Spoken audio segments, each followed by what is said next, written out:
Soul, Spirituality, and Spiritual Bypassing by Ayan Farvahar.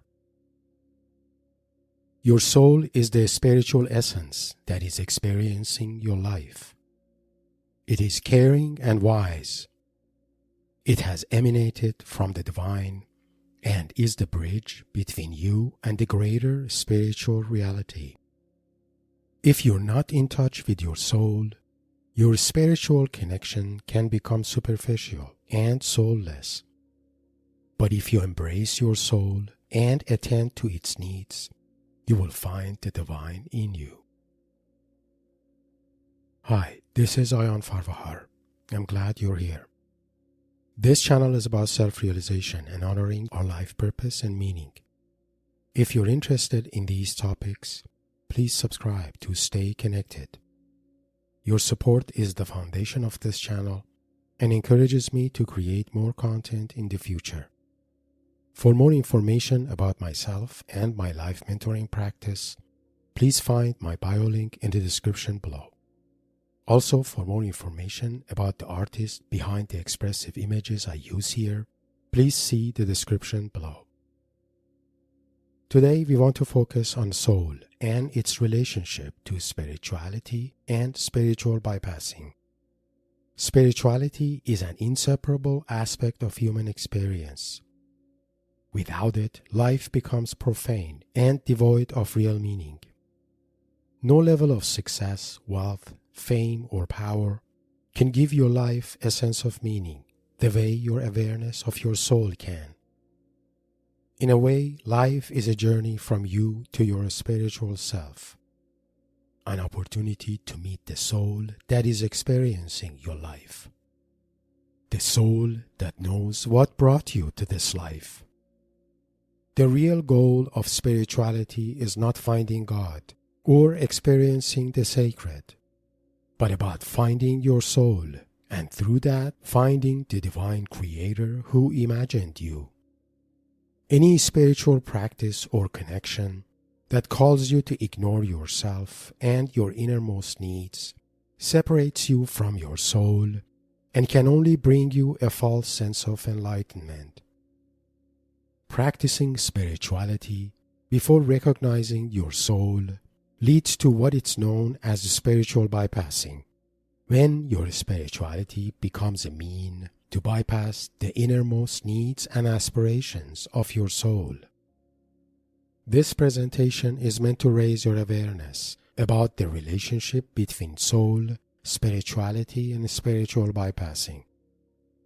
More specifically, we cover the following topics: personal and mystical experience of spirituality, soul, soul loss, and what it means to be soulful, soulful and soulless spirituality, and spiritual bypassing and how to notice it.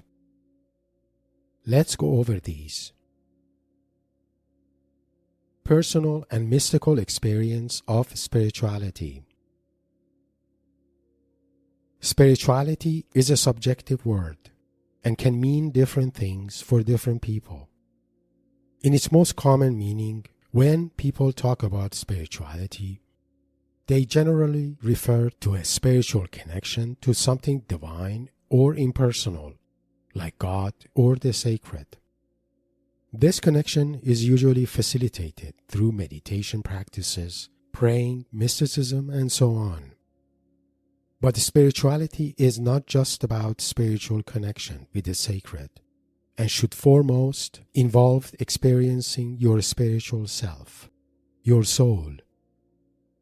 From personal experience, there are two types of spiritual connection. One is mystical or religious experience, when you build a relationship with a symbolic representation of the divine, depending on the spiritual tradition you practice. The other type of spiritual experience is a personal and self-reflecting spiritual experience, when you explore and build a deeper relationship with the spiritual dimension of your being, your spiritual self or your soul. Stating it differently, The mystical or religious experience of spirituality is about the spiritual relationship between an individual and what the individual views as divine or God. The personal experience of spirituality is not about a relationship with the divine, but a relationship with the intimately personal essence that is experiencing your life and why. The personal and mystical spirituality are complementary to each other because your soul is an emanation of the divine, the bridge between you and the divine creator who imagined you. The deepest and most life-affirming spirituality is one where both personal connection to the soul and the mystical connection to the divine are honored. One without other would not be as complete or as deep and as life-affirming. Unfortunately, many spiritual teaching modalities, including some meditation-based Eastern traditions, tend to bypass the soul and its needs, seeing it as an aspect of ego that needs to be disowned and surrendered in favor of a mystical connection to the sacred. Spiritual enlightenment, reached through disowning or surrendering one's soul and its needs, leads to soul loss and spiritual bypassing. Soul, soul loss, and what it means to be soulful. What is soul? Soul is the spiritual essence of your being, the essence that is experiencing your life, the essence that brought you to this life to serve a purpose and manifest a mission. In that sense, you are the counterpart and acting agent of your soul and must understand its needs and aspirations. There is a reason you are here experiencing this life, and it is important for you to know what that reason is.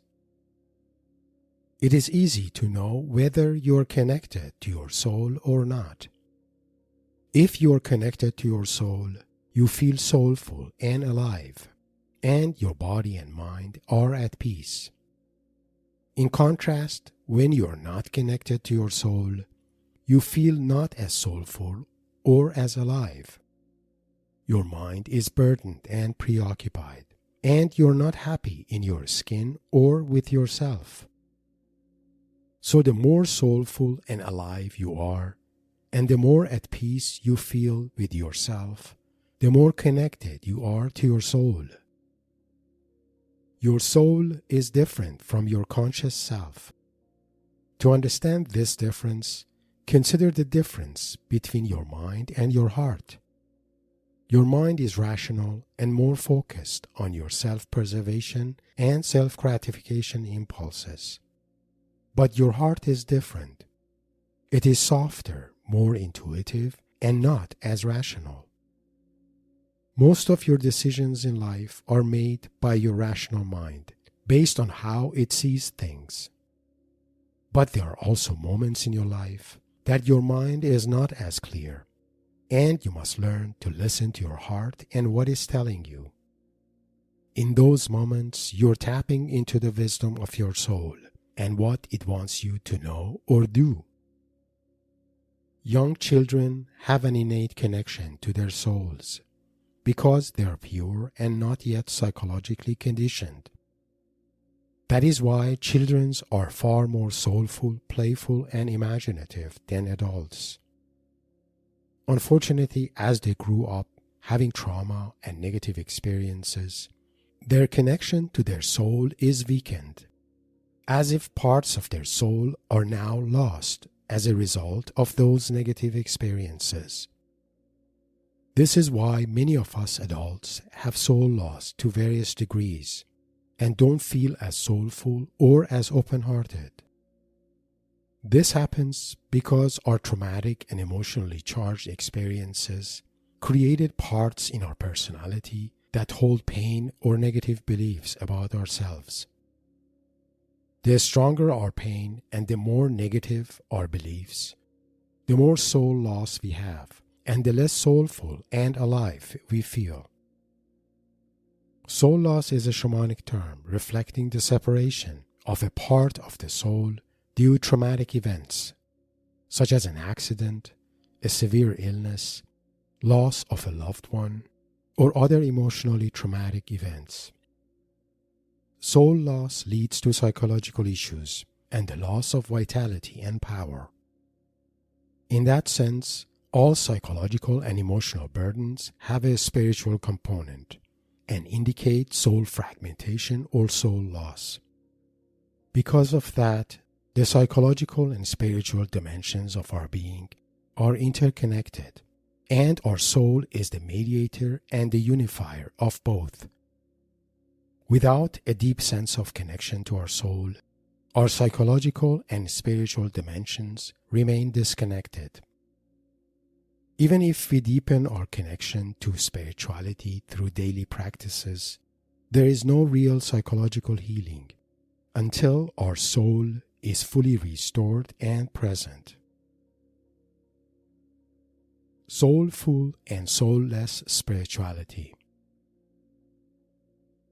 So far, I explained the difference between the personal and mystical experience of spirituality and the role soul plays as a mediating agent between psychology and spirituality. One of the most insightful accounts of the role of the soul in psychological and spiritual awakening was documented by C.G. Jung, the pioneer of depth psychology. Jung noticed the presence of soul or anima in his psyche and initiated inner dialogues with her.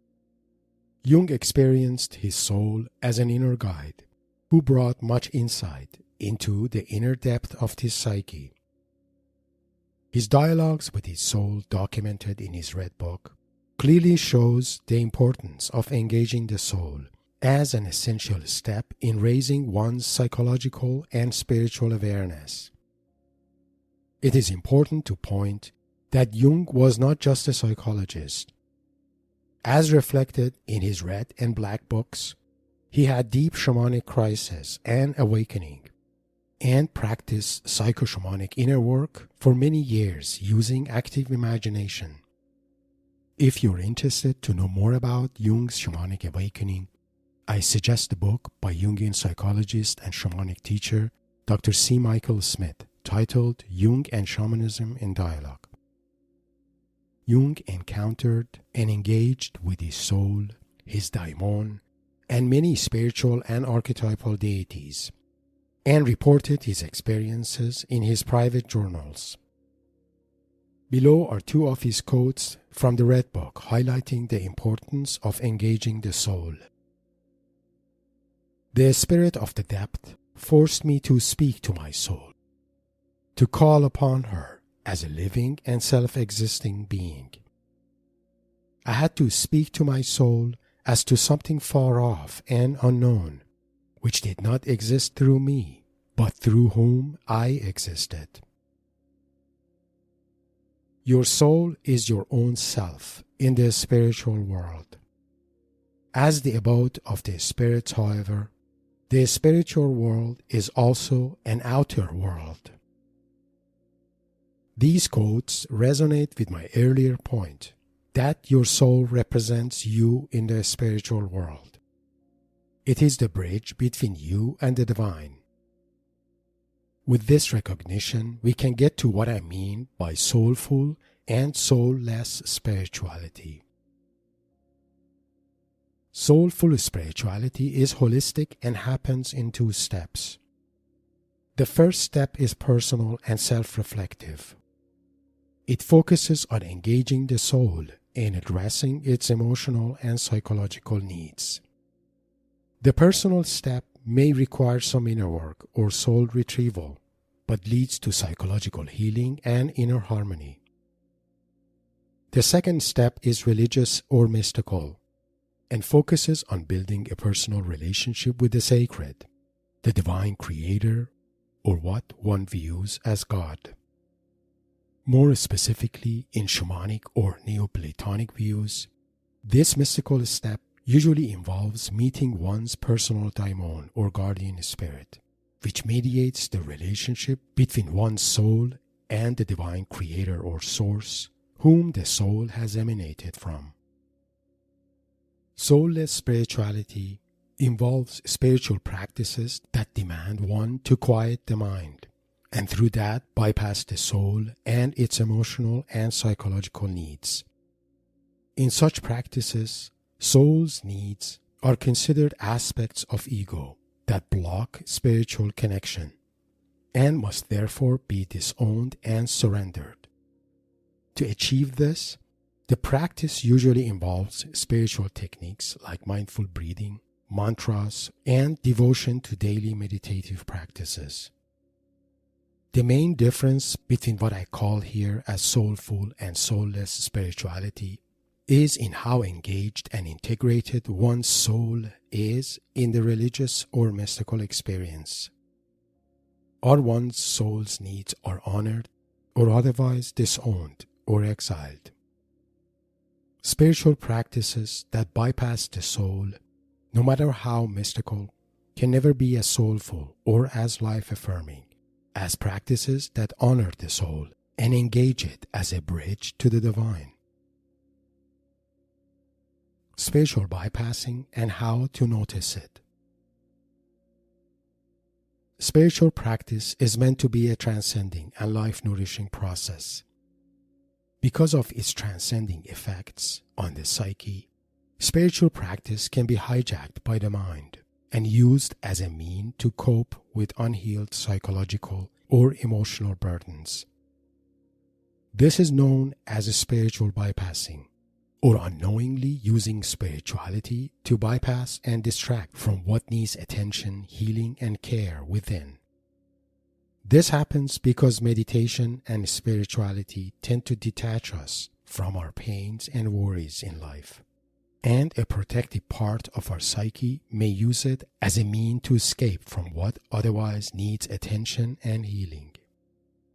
We tend to spiritually bypass when we avoid attending our soul's psychological and emotional needs. Spiritual bypassing is also an indication of soul loss, which should be resolved through inner work or soul retrieval. The following quote from Jung points to spiritual bypassing in a different way. People will do anything, no matter how absurd, in order to avoid facing their own souls. They will practice Indian yoga and all its exercises, observe a strict regimen of diet, learn theosophy by heart, or mechanically repeat mystic text from the literature of the whole world, all because they cannot get on with themselves and have not the slightest faith that anything useful could ever come out of their own souls. C.G. Jung, Psychology and Alchemy. The risk of spiritual bypassing exists in all spiritual modalities, including religious practices, mystical or shamanic practices, or Eastern meditative practices. Spiritual mindful meditation practices that emphasize on living in presence are most prone to spiritual bypassing. This is because when you live in presence and keep your consciousness focused on here and now, you are essentially disowning and exiling your past and your future. Your past and your future are as important as your presence, because most of your soul's needs are related to healing and reconciling what happened to you in the past, and your other soul's needs are related to your purpose and what your soul wants you to manifest in the future. But how do you know if you spiritually bypass? One effective way to notice whether or not you spiritually bypass is to become curious about what your spiritual practice means to you, what does it give you, and how would you feel emotionally if you stopped it. For example, if you meditate or practice spirituality on a regular basis, ask yourself how would you feel if you stopped meditating or practicing. Would you be able to carry on and still feel emotionally centered and grounded? Or do you feel things can become harder to deal with in your life? If stopping your meditation or spiritual practice is unsettling to you, making you feel melancholy, anxious, edgy, or sensitive, you're likely spiritual bypassing. Also, if you consider yourself spiritual, consider contemplating on the following questions. Do you still feel soulful and alive when you don't practice or pray? How do you feel emotionally when you think about negative experiences you had in the past? Is there a part of you that does not want you to care about your past? Do you feel emotionally sensitive and guarded when interacting with people? How connected do you feel to others and humanity, including people you don't know? Do you feel overly critical about yourself and others? What about your future? Do you know why you're here and what your life is about? These questions help you notice how closely connected you are to your soul and how aware you are of its needs.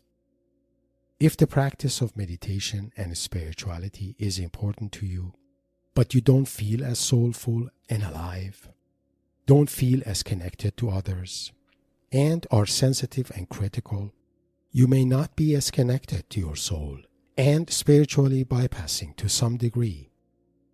Likewise, if you meditate and practice spirituality but are not at peace with your past and don't have a sense of purpose in your life, you may be spiritually bypassing to some degree. If you notice your meditation or spiritual practices have become a habit and an effective way for you to feel better emotionally and psychologically, maybe it's time to take a break and do some psychological inner work to find out why. What part of you needs you to meditate and be spiritual? Remember that your meditation or spiritual practice is meant to raise your self-awareness and enrich your life. It is not meant to be reduced to a mean to help you navigate and cope with life. In closing, remember that spirituality, without attending to your soul's needs, is destined to be bypassing and inflating, even if you become spiritually or shamanically enlightened like masters. Nothing and no one can ever make you feel as alive and as connected to the divine as your soul can. Your soul calls you to heal yourself and notice the beauty, wisdom, and authenticity in you. It knows what your life is about. It knows your purpose. It is what connects you to the soul of humanity and the world soul Anima Mundi. Your soul is the bridge that guides you to your daimon, your guardian spirit, and the divine creator who imagined you. If you have found this presentation inspiring, please like and share it with your like-minded friends. Please subscribe to my channel and share your thoughts and comments. For more information about myself and my life mentoring practice, please find my bio link in the description below. Blessings.